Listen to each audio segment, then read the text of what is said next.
Hello students, जय हिंद। This is Rajat Prabhakar, welcome to कक्षा के क्लासेस। प्यारे बच्चों, आज की इस वीडियो क्लिप में हम एक और लेकर आ गए हैं आपके सामने क्लास 10th का set, that is CBSE 2023 set 435-1। ये है बोर्ड प्रिपरेशन सीरीज। प्यारे बच्चों, आप नीचे एक फ्लैश देख रहे होंगे जहां पर आप हमारे टेलीग्राम चैनल को भी ज्वाइन कर सकते हैं। Class 9th, 10th, 11th, 12th के लिए सेपरेट बोर्ड्स की प्रिपरेशन या फिर 9th और 11th के लिए एग्जाम प्रिपरेशंस के लिए वो टेलीग्राम चैनल बनाया गया है, जहां आपको एक सिंप्लीफाइड कंटेंट मिलने वाला है which is very important for examination point of view.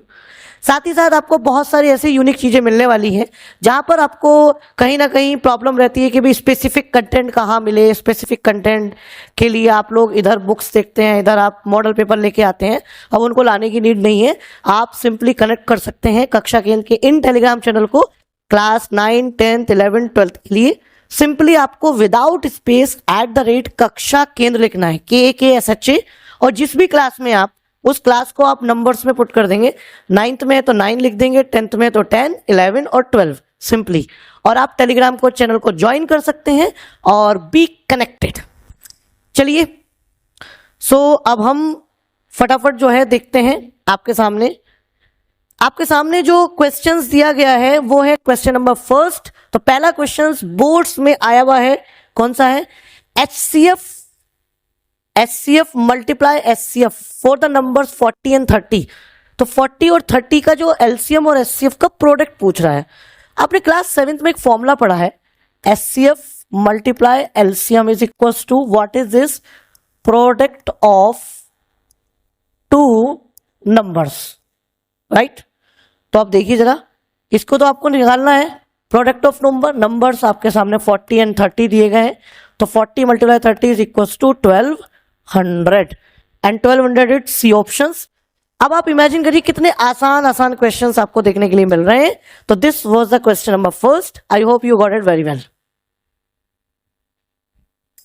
चलिए प्यारे बच्चों, the second question is very very simple and quadratic equations पर बेस्ड है। The question is given the roots of the quadratic equation this. तो देखिए, आपको इससे simply वो रूट्स पूछ रहा है कि रूट्स क्या होने वाले हैं। तो रूट्स का मतलब क्या है? Splitting the middle term method को आप अप्लाई करेंगे और आपको सिंपली रूट्स मिल जाएंगे। तो 10 के ऐसे फैक्टर जो आपको 3 मिल जाए, माइनस करके विच इज 5 2 जा 10, 5 - 2 x - 10 = 0। मैं यहां पर स्टेप ओपन करके बता रहा हूं, हालांकि इतने स्टेप की क्लास 10th में नीड नहीं होनी चाहिए क्योंकि आप क्लास 8 में ऑलरेडी पढ़ चुके हैं। x कॉमन ले लेंगे which is x - 5 plus 2 common ले लेंगे x - 5 इज इक्वल टू 0। तो आपके सामने दो फैक्टर्स आ गए, x + 2 एंड x - 5। इनसे जब आप रूट्स निकालेंगे तो आप इनको सेपरेटली 0 के इक्वल रख देंगे। तो एक आ गई x की वैल्यू 5 और एक आपके पास वैल्यू आ गई x = -2। तो 5 and -2 it's C option is absolutely correct. बहुत सिंपल क्वेश्चन था। आई होप एक नंबर आपने पक्के कर लिए होंगे। चलिए प्यारे बच्चों, आपके सामने दिया गया लीनियर इक्वेशन पर बेस्ड क्वेश्चंस, और इस पर बेस्ड MCQs आपको हर सेट में देखने को मिलेगा। यूनिक सॉल्यूशंस पर बेस्ड होगा या फिर इनफाइनाइटली मैनी सॉल्यूशन पर बेस्ड होगा या कंसिस्टेंसी इनकंसिस्टेंसी को बोल के कह सकता है। तो आपको रेशियोज को याद रखना है कि किस तरीके से लिए जाते हैं। तो लिखा है the pair of linear equation 2kx + 5y = 7, 6x + 5y = 11 have a unique solution.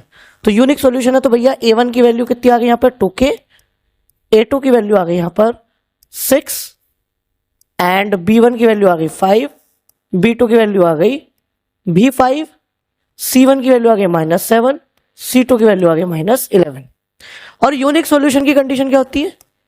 a1/a2 is not equal to b1/b2। ये कितना आ गया? 2k/6 is not equal to b1 कितना? 5/5।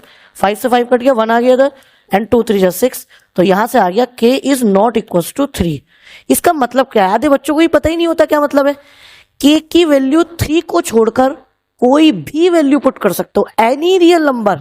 यानी कि इन दो इक्वेशंस में को अगर आपको यूनिक सॉल्यूशन लेने हैं तो आप k की वैल्यू 3 नहीं रख सकते, उससे यूनिक सॉल्यूशन नहीं मिलेगा। लेकिन बाकी बची हुई वैल्यू को रखने से आपको यूनिक सॉल्यूशन मिल जाएगा। तो प्यारे बच्चों this B option is absolutely correct.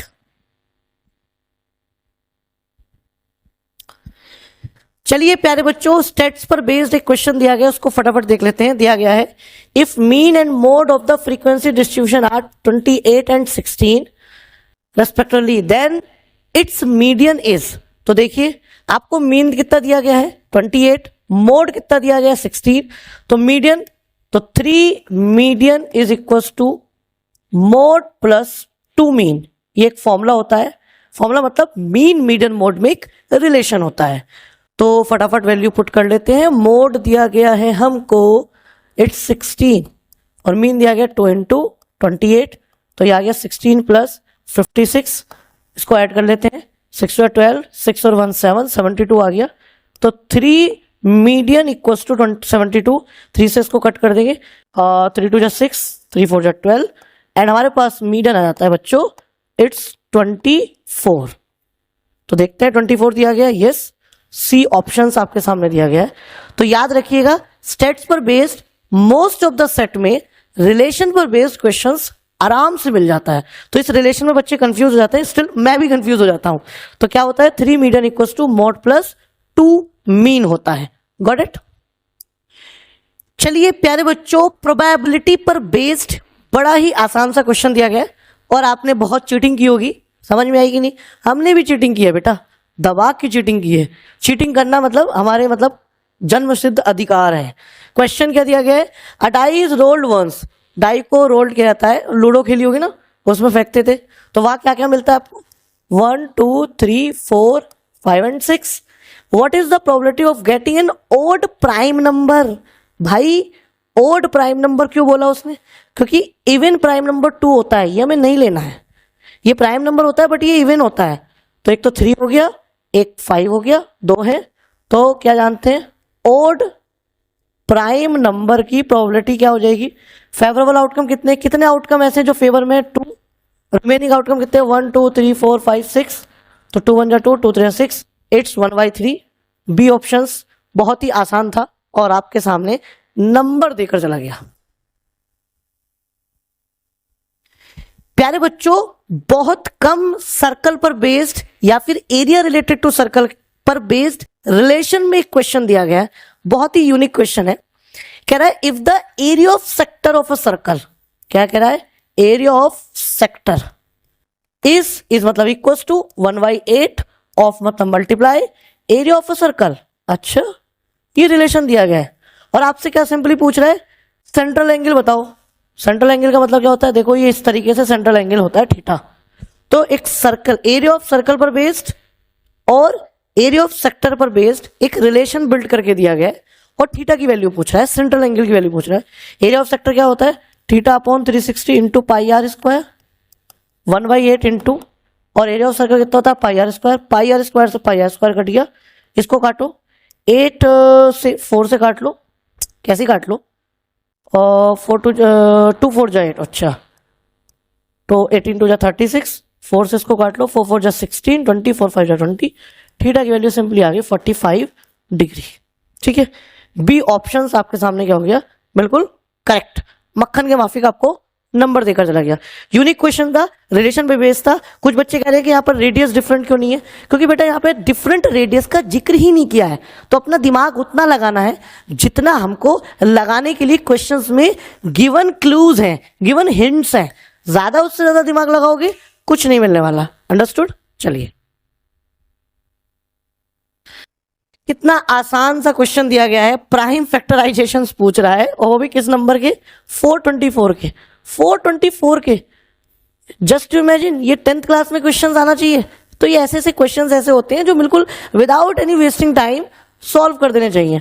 2 2 जा 4, 2 1 जा 2, 2 2 जा 4, 2 से कट करिए, 2 1 जा 2, देन 0 2 6 जा 12, देन 2 से 2 5 जा 10, 2 3 जा 6, 53 को 53 से आप डिविजिबल करेंगे तो 2 की कितनी पावर आ रही है, 2 की पावर 3 इंटू 53।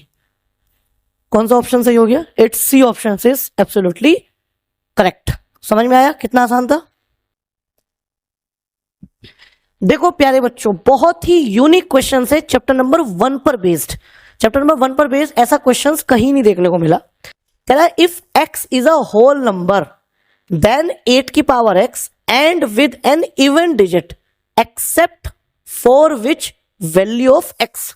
ये कह रहा है 8 की पावर x, पहले क्वेश्चन को बहुत अच्छे से समझ लो, क्वेश्चन समझ में आ गया, नंबर देकर चला गया। कह रहा है 8 की power x and with an even digit, यानी x की किस वैल्यू के लिए ये इवन डिजिट देगा, ऑब्वियस सी बात है x के होल नंबर के लिए। कह रहा है accept for which value of x, यानी x की कौन सी वैल्यू के लिए इवन वैल्यू नहीं देगा, x की कौन सी वैल्यू के लिए जब आप इसको सॉल्व करेंगे, सॉल्व करके इवन वैल्यू नहीं आएगी। देखो 8 की पावर 6 है, इवन आएगी क्योंकि 8 है, 8 क्या है, इवन है। समझ में आएगी नहीं?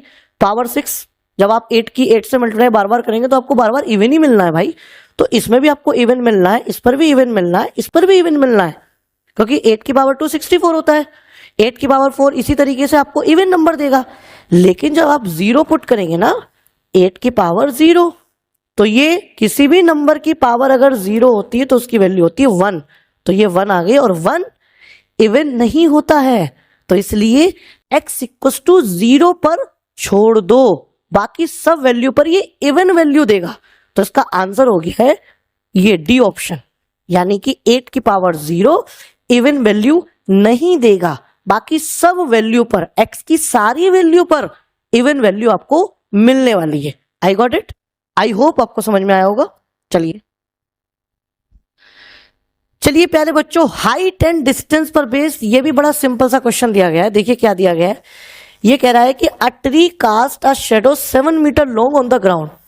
भैया एक ट्री है, ये रहा 7 मीटर लंबी छाया, मैं खड़ा हूं यहां पर, लाइटिंग हो रखी है, मेरी छाया ऑब्वियसली जमीन पर पड़ेगी, खड़ी तो होगी नहीं कहीं पे, दीवार पर भी पड़ेगी तो सबका वो खड़ी है, दीवार पर वो पड़ी है, ठीक है। आपको लग रहा है कि मेरी छाया खड़ी है बट वो एक्चुअली दीवार पर पड़ी है।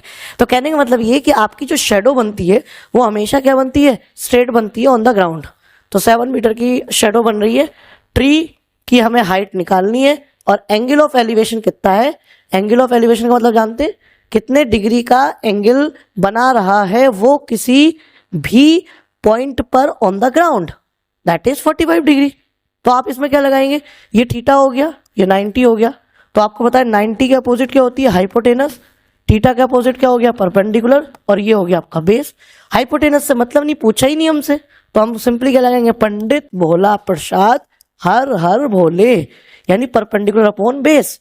तो हम क्या जानते हैं, tan theta equals to perpendicular upon base, यानी tan 45 degree equals to perpendicular कितना है, परपेंडिकुलर है कितना h, बेस कितना है 7, tan 45 की वैल्यू कितनी हो गई भैया 1 होती है, तो इससे कितनी आ गई h की वैल्यू, h की वैल्यू आ गई 7 मीटर। ठीक है, सी ऑप्शन आपके सामने क्या हो गया, बिल्कुल correct. I hope you got it very well, समझ में आया होगा आपको। चलिए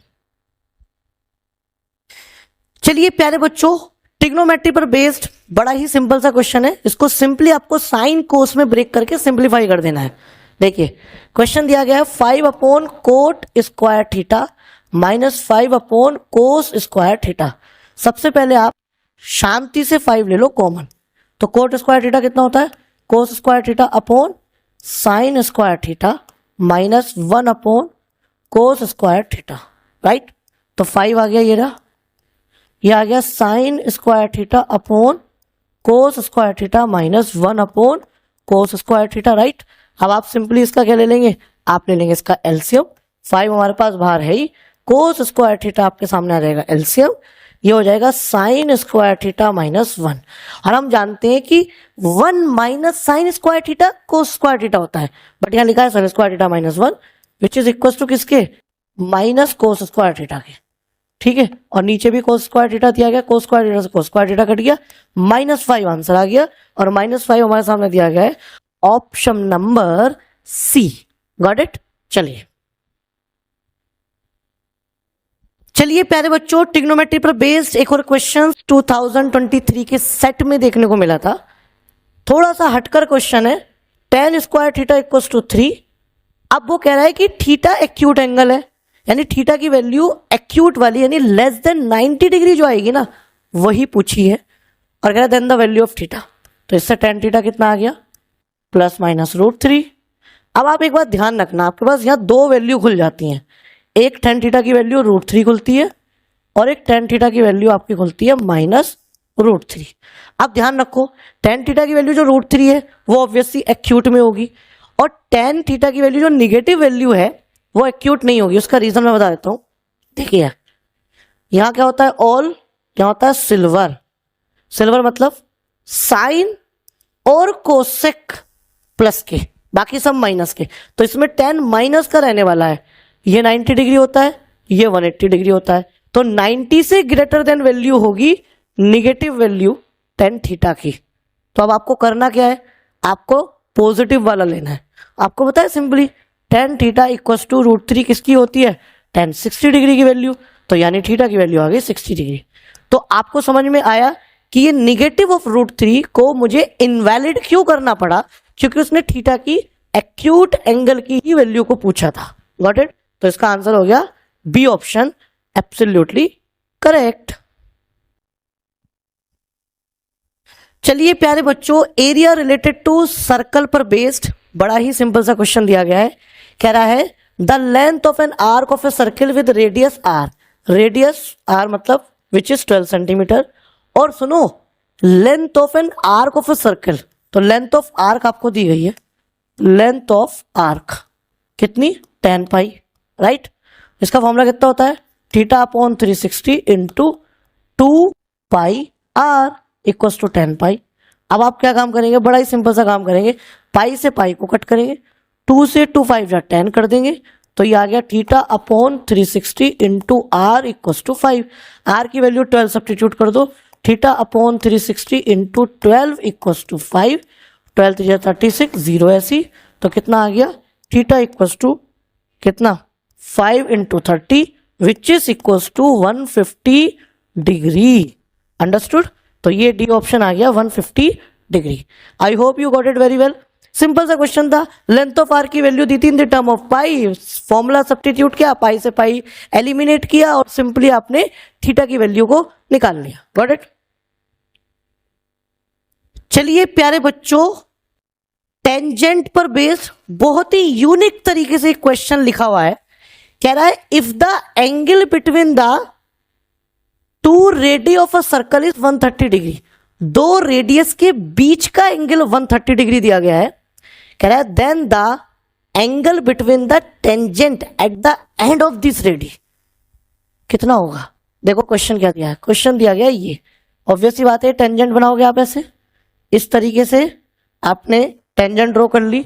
अब उसने कहा दो रेडियस, ये तो रेडियस है भाई, ये रेडियस ही तो है, इनके बीच का एंगल 130 डिग्री दिया है। अब वो कह रहा है कि टेंजेंट के बीच का एंगल ये पूछ रहा है कितना होगा, और आपको पता है इन दोनों का सम कितना होता है, 180 डिग्री होता है कि नहीं होता है। तो यानी 130 प्लस ये थीटा मान लिया इक्वल्स टू 180 डिग्री, तो थीटा की वैल्यू आ गई सिंपली 50 डिग्री। ठीक है, ऑप्शन नंबर कौन सा सही हो गया, ए ऑप्शन। जिनको ये समझ में नहीं आया कि ये 180 कैसे होता है, तो भाई साहब सेंटर पर सर्किल के सेंटर से पॉइंट ऑफ कांटेक्ट पर अगर रेडियस गिरा दी जाती है तो वो होती है परपेंडिकुलर, थ्योरम आपने पढ़ी है।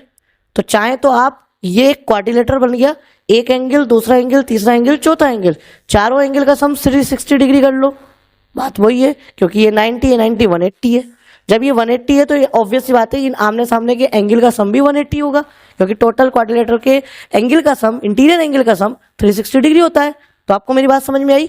तो आपका क्वेश्चंस जो दिया गया था बड़ा ही शानदार था। लैंग्वेज के लिए मैं इसको 100% 100 मार्क्स देने वाला हूं। ठीक है, तो ये था आपके सामने क्वेश्चंस, बहुत ही सिंपल सा था। चलिए आगे बढ़ते हैं। चलिए प्यारे बच्चों, क्वाड्रेटिक इक्वेशन पर बेस्ड डिस्क्रिमिनेंट पर एक क्वेश्चन दिया गया है। डिस्क्रिमिनेंट हेल्प करता है ये पता लगाने में कि क्या सॉल्यूशन एग्जिस्ट करेगा कि नहीं करेगा।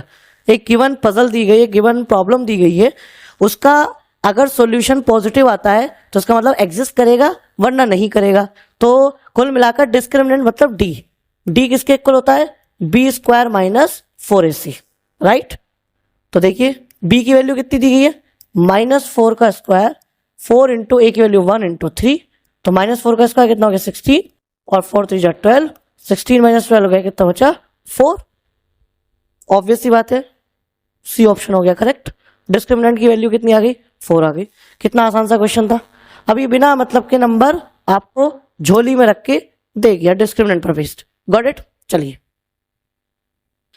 चलिए प्यारे बच्चों, आपके सामने दिया गया है कोऑर्डिनेट ज्योमेट्री पर बेस्ड मिड पॉइंट फॉर्मूला पर based question. The mid point of the line segment A B.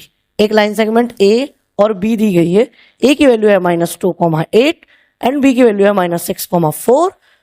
क्या पूछ रहे हैं? Mid point. मिड मतलब एग्जैक्टली मिड, मिड मतलब ठीक बीच में, ठीक बीच में यानी कि सी पॉइंट। क्या मानोगे? मिड पॉइंट फॉर्मूला क्या होता है भैया? इसको x1 इसको y1 मान लो। अरे पढ़ के आ रहे हो कि नहीं आ रहे हो? ये अब आपको ये भी बात बतानी पड़ेगी तो फिर बात खराब हो जाएगी। आटा कैसे गूंथते हैं, मतलब ये भी बताए। पानी की जरूरत पड़ेगी आटा तभी गूंथा जाएगा। ये बात तो नहीं पूछनी चाहिए आपको। x1 + x2/2 y1 + y2/2। Simply आप इनको ऐड कर दीजिएगा, -2 -6/2 एंड 8 + 4/2। अब आप इसको सिंप्लीफाई करेंगे तो कितना आ जाएगा? -8/2, 12/2 और आपके पास सॉल्यूशन कितना आ गया? -4,6। तो ये आ गया -4,6। सी ऑप्शन हो गया आपके सामने absolutely correct. Got it. I hope you understood very well. बड़ा ही सिंपल सा क्वेश्चन था और ऑप्शन नंबर सी क्या हो गया? करेक्ट हो गया। चलिए प्यारे बच्चों, एक बहुत ही यूनिक सा क्वेश्चन दिया गया है। देखिए क्या है।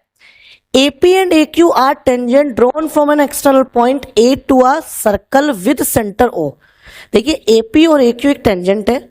एक्सटर्नल पॉइंट A से ड्रॉन करिए, ये रहा A पॉइंट, और जिसका सेंटर क्या है? एंगल O है। Incline to each other at angle of 90 degree. ये 90 डिग्री पर इंक्लाइंड है। If the length of each tangent is, इनकी टेंजेंट की जो लेंथ दी गई कितनी दी है? 2 centimetre. Then the radius of a circle. Circle की रेडियस ऑब्वियस सी बात है OP और OQ रेडियस है। मुझे एक बात का जवाब दे दो आप। देखो भैया, ये है आपके सामने टेंजेंट, तो ऑब्वियस सी बात है ये भी 90, ये भी कितना है? 90 है। तो angle sum property of quadrilateral से ये भी 90 आ गया। और आपको साफ दिख रहा है जब चारों 90 डिग्री हैं तो या तो ये रेक्टेंगल है या फिर एक स्क्वायर है। अब ये कैसे पता चलेगा कि रेक्टेंगल है या स्क्वायर है? एडजेसेंट साइड अगर इक्वल हुई तो ऑब्वियस सी बात है स्क्वायर है, और अपोजिट साइड्स इक्वल हुई सिर्फ तो रेक्टेंगल है। और आप देखिए एडजेसेंट साइड ये भी 2, ये भी 2, तो इसका मतलब क्या हो गया? ये भी 2 सेंटीमीटर, ये भी 2 सेंटीमीटर, तो ये हो गया एक स्क्वायर। यानी कि APOQ इज अ क्या है? Is a square. और स्क्वायर की ऑल साइड्स होती हैं इक्वल। उससे B की वैल्यू कितनी आ गई? 2 सेंटीमीटर। बहुत ही यूनिक और जबरदस्त क्वेश्चन मुझे लगा ये।